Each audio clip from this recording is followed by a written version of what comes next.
আসসালামু আলাইকুম রহমতুল্লাহি ওয়া বারাকাতুহু।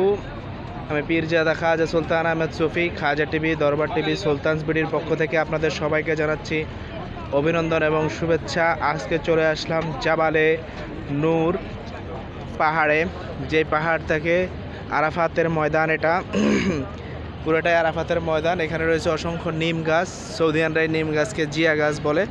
সাবেক প্রেসিডেন্ট মরহুম জিয়াউর রহমান এই নিম গাছগুলো সৌদি গভর্নমেন্টকে তৎকালীন সময় ওনার ক্ষমতার সময় দেন। তো এগুলো আরাফাতের ময়দানে রোপণ করা হয়, এর জন্য এগুলোকে জিয়া গাছও বলা হয়ে থাকে।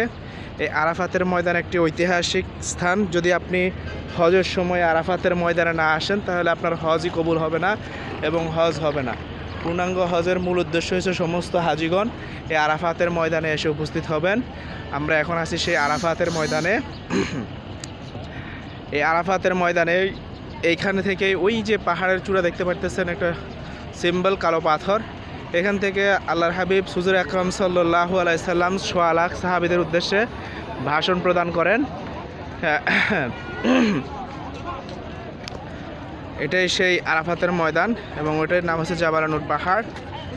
এই পাহাড় থেকেই আল্লাহ রসুল সাহাবাদের উদ্দেশ্যে ভাষণ দেন এবং এই আরাফাতের ময়দানেই কেয়ামতের ময়দানে এই আরাফাতের ময়দানে সকলেই উঠবে।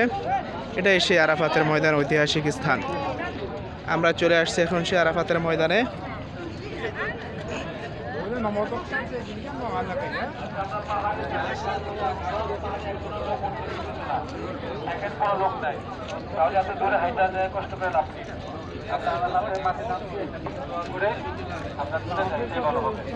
এটাই সেই আরাফাতের ময়দান। কোনো কাজ চলতেছে যার কারণে